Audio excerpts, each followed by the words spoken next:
Welcome to Our Girl Relationships. On this channel, we talk about problems people face in their day-to-day lives. Let's start with a video. My parents gave birth to only 2 children, my sister, 22, and I, 22, female. I don't know what I did, but since the day my sister was born, I became almost invisible. She was the child that everyone got attached to and wanted to play with. I, on the other hand, was more withdrawn and antisocial. I liked my space right from my younger years. My sister always got what she wanted, and I had to get what my parents felt I needed. Plus, I wouldn't go to them in the first place, but whenever I did, I rarely got a positive answer. And because of that, I started to slowly dislike my sister. We were so different from each other. In high school, I was the nerd and she was the popular kid. Most people didn't believe that we were related, and sometimes she said that I embarrassed her. That hurt me a lot. My sister had no trouble making friends or socializing whenever we got to a new place, while I would have to get comfortable first. I was also less likely to be the one to approach someone to speak. I had talents, but I was usually very shy, so only my close friends, who were very few, knew me. My best friend, male, 27, who was socially awkward like I was, always assured me that I was an amazing person. His experience was different from mine because his parents adored him, so he didn't have personality issues like I did. I was always anxious and found it hard to trust people because I thought they wouldn't see me for who I truly was, and they would treat me like my family did. I had a really hard time during my formative years, and my only voice of reasoning was my best friend. We were both kids, and had he known better, he would have known how to help me. You could imagine a teenager with an identity crisis growing up into an adult. That is a recipe for disaster. Now that I look back, I cringe at the things I did to get attention and please people. Things that were the direct opposite of who I was and what I stood for because I wasn't comfortable in my skin. My sister, on the other hand, was blossoming and she kept being the golden child. At the time, I didn't think that my parents knew what they did to me and how their actions affected me, but I still blame them for not being there for me. Someone could have noticed that something was up with me, but they were lost in the clouds with their baby, my sister. Years passed and we kept growing apart. I wasn't close to my sister, and the reason is obvious. I was angry at my parents and more jealous of her. I thought that she should have noticed that she got all the attention and could have channeled some to me or at least said something to our parents. Instead, she loved the attention and laughed at me with her friends. Well, my nerdiness turned out to be in my favor because I got a full ride scholarship and excelled in my academics and professional career. Last year, the golden child got married, and you can imagine my parents paid for everything, including her honeymoon. My mom said they were going all out with my sister's wedding because they were worried I wouldn't get married. So if this was the only wedding they were going to have, they were going to go all out for it. That didn't even hurt because I had a boyfriend. Before then, I wasn't ready for marriage or any relationship because I wanted to fix myself first and begin to love myself because I realized I couldn't love someone else if I didn't love myself. I couldn't get to know someone and care for them if I didn't know who I was and care for myself. After I was successful with that, I met my fiancé. I told him my story, and he seemed to even love me the more despite all the mistakes I made trying to fit in. I love him. I love him with all my heart, and I am thankful to him for showing me what love is and how to love. He helped me come out of my shell, and now I don't hold back on anything. I know who I am, and I love me. When I got engaged, I went to my parents' house to inform them. They didn't seem as excited as they were for my sister, but that no longer bothered me. They congratulated me and then mentioned that they had spent all their money on my sister's wedding last year and couldn't contribute to mine. Plus, they didn't know I was in any serious relationship. That was where I snapped, but I said nothing to them. I no longer believed that they didn't know that they were hurting me because they did this over and over again and expected me to understand.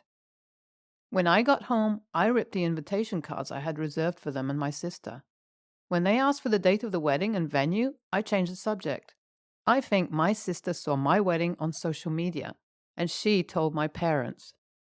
They were furious that neither of them knew my wedding date or were even invited to it.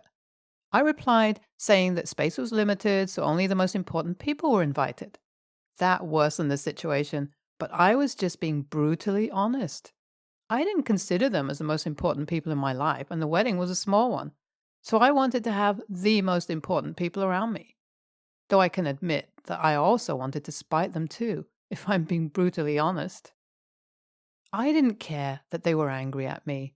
It wouldn't be the first time, but they didn't seem to let this one slide. My mom and sister found my new house. I moved in with my husband and came to scold me. I call it that because I don't think they intended to have a civil conversation, because all they did was scream at me, so I asked them to leave and they shouldn't come back except they wanted to behave like civilized human beings. I left them and went to my room and locked the door behind me. I came out a few hours later and saw that they had met my husband and he asked them to wait for me. I was upset that he asked them to wait because I didn't want to talk to them at all. I knew he did it because he had always wanted me to make up with my family. He said that if I could do that, then I would heal completely. He also didn't like how I got when my family came up, so he wanted me to be comfortable and completely happy. I understood him, but I was being stubborn. My mom started to scold me again, and then my husband stepped in and cautioned her. He told her that the only reason he asked them to stay was because he knew it was the right thing to do. But if she didn't behave properly, she and my sister would have to leave, and he wouldn't try to get us to talk again. My mom knew he wasn't joking, so she calmed down. I told them that if they really wanted to talk, then the whole family had to be present, and Dad was missing. So it was either he came now or we spoke at a later time. They left because Dad couldn't make it that day. They returned during the weekend, this time with my dad. He was more disappointed than angry that he didn't attend my wedding. I told him that he had no right to be because he was never there for me. They always neglected me and made me feel like there was something wrong and my younger sister was the standard. I always had to sacrifice for her. They had no idea how much that affected me. I struggled so much and was anxious all the time. I didn't know how to speak up for myself and have a mind of my own because I thought I shouldn't have a say. They also taught my sister to treat me badly, and they never corrected her. And this was confirmed at her wedding. They paid for it in full, and Mom even commented that they did that because they were not sure I was going to get married. They were always insensitive to the way I felt and made me feel like I didn't deserve to be a part of the family. It wasn't just my sister's wedding, but how they treated me since she was born. At some point, I craved their attention, but I never got it because my sister had all of it. I gave them specific instances of how they treated me differently and how it made me feel. All of that constituted to them not being invited to my wedding. I didn't think I needed people who constantly caused me pain on one of the happiest days of my life. I also let my sister know how I felt about her and about the way she treated me. They felt ashamed and apologized. My sister said that she did that because she was jealous of me. I was stunned. What could she have to be jealous of? She said that she wasn't so smart and I always did well at school, and because we were not close, she didn't know how to ask me for help, and it made her mad, so she treated me badly. That was news to me because I would have gladly helped her, even if it was just to cultivate a healthy relationship with her. We all cried and made up. My husband was so glad. After they left, he told me that I was finally free of hurt and pain, and now I could truly live. Your parents didn't do well by you at all. I'm happy they didn't attend your wedding because if they did, you probably wouldn't have had the opportunity to tell them how you actually felt. You and your sister sure made some mistakes. Even if your parents were being shitty, you and your sister should have found a way out. She was jealous of you, and you were jealous of her. Seems to me that simple communication would have solved the problem that hurt both of you for years. Next story. I, 16, female. Mom died of cancer. My dad got remarried to another person and ended up having more kids. It was really hard on me, but I tried, and I'm still trying, to be supportive because I guess he can replace his wife because people do that all the time, but I can't replace my mom. I am not going to lie. It was very difficult to see her in my mom's bed and using the cups my mom drank from, etc. Even though it's been a few years, it hurts my feelings when she participates in traditions my mom had with us because I personally don't think she has a right. But I also don't like celebrating any of her traditions and going to see her family, which I guess makes it hard. I don't say anything about these things because what's the point? My dad's whole personality is different since he married her and had more kids, so I have accepted I don't have my dad either and have a countdown app on my phone for when I turn 18, so it feels like there is an end in sight. My dad and his wife are not abusive in any way, but I still prefer to go elsewhere and don't consider myself part of the family, and slowly coming to terms with the fact that my dad did replace my mom and me, but that it's okay because he still loves me. It makes me really depressed to be around their kids because, please don't think I'm mean to say this. Siblings go through things together, and the worst things that have happened to me are things they don't know. My mom dying, dad changing, dad getting remarried, etc.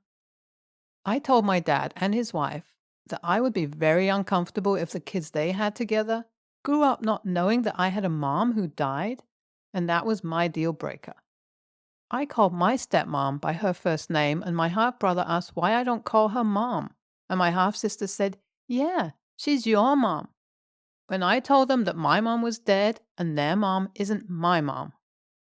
My stepmom did explain to them again, and I get that. They are young, but they have been told so many times. I ended up just leaving and driving to my grandma's, mom's mom, and texted my dad I would be there. My dad and his wife kept calling me and texting, but I just turned off my phone and took a nap. My dad ended up coming to my grandma's, but I refused to see him. My stepmom stopped by today, too. So now I would like to know if I am being an a-hole.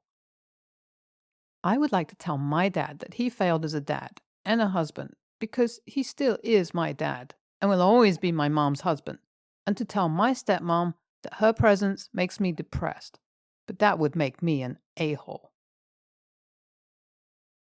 Reading all of your replies, you are a bitter child, and the therapy is not helping you. Your stepmom and your father can't win with you regardless of anything they try, and you've openly said this. You want your stepmom to admit she only has her family because your mom died. Kid, she knows this already. I get you're hurting, but you're an a-hole. You also can't be angry your dad hasn't asked to come sit in at a therapy session with you when you've never asked him to because you know he'll say yes and come with you. Or maybe just a little understandable YTA. I see nothing your dad or step have done to be TA. Siblings do not share all experiences and pain even with two parents, so don't write off the littles. You've been dealt a tough hand, but it seems like they care for you. Therapy? Look at things from others' perspectives a bit. Next story. I know the title seems bad, and it probably is, but I don't know what else to do. My wife, 28, female, and I, 33, male, have two children, A, female 2, and B, 4, male, whom we both love more than anything. Last year, I found out I also have another daughter, C, 13 years old. Her mother never told me about her. I don't blame her. Ours was just a weak relationship, and she lives in another town. She went back to her own town before finding out she's pregnant, and she decided that it was best for her to raise the child by herself. 5 years ago, I met my wife, and I fell in love with her on the spot. I know it's a cliche, but it's true. I would give my life for her in a heartbeat. We found out about my other daughter a year ago, and she's now 12 years old, and honestly, I tried so hard to love her like I love my other two kids, but I can't. My wife obviously wasn't too happy to have a stepdaughter out of the blue but she acted very graceful and never stopped me from having relationship with her. C came to our house a few times, but she always argues with my kids. Normally, I wouldn't think much of it, because even when they meet their cousins, one minute they argue and the next they're inseparable. But C is the one that mostly starts everything. As a family, we love spending weekend evenings watching movies together on the sofa. C constantly complaining that the movies were for small children and she hated them. She would make comments like, "This character will die," or "This character is stupid." My younger daughter will start crying because she is 2 and will cuddle with me, and that would make C even more awful to her. She destroyed so many dolls, saying that she didn't get to have dolls. Why should A and B have them? Her mom was barely making ends meet, and we were pretty wealthy. And yes, I pay CS, and I paid for the years I didn't know about her. Many, many comments and actions made my wife pretty angry, and she told me that unless C goes to therapy, she is not allowed around our kids again. And if she comes to the house, she takes her kids and will go to her mom's for the days C stays here. This is the part that will make me an a-hole. I don't love C. I don't like spending time with her, and I definitely don't want to lose my family for her. I know it sounds awful, and I really tried so hard to feel differently, but I can't. I told her mom about the therapy, and she started accusing my wife, saying that she just wants to destroy my relationship with C, and she's an awful stepmother. I told her that if she won't put C in therapy, I'm no longer willing to put up with her, and I won't, under any circumstances, risk losing my family for her. She called me a lot of names, said I'm an a-hole, and how could I put my wife over C? Have you had a paternity test? You can't surprise someone with a child and get backdated child support. This is hard for everyone. You are going to struggle to form a relationship with the negativity surrounding the interactions. Why don't you cut back? Why don't you take C for a milkshake and a chat? Go hang out at a library. Take her to a movie. She won't be competing, and your other children are young enough to accept this with no major issues. You can form a relationship with your daughter without causing burdens to your wife. I feel for C. She sounds intolerable, but she's also suffering and struggling. Why her mother thinks she doesn't need therapy is beyond me. I think you are trying super hard in an awful circumstance. Maybe some therapy for yourself too. Keep going, Dad.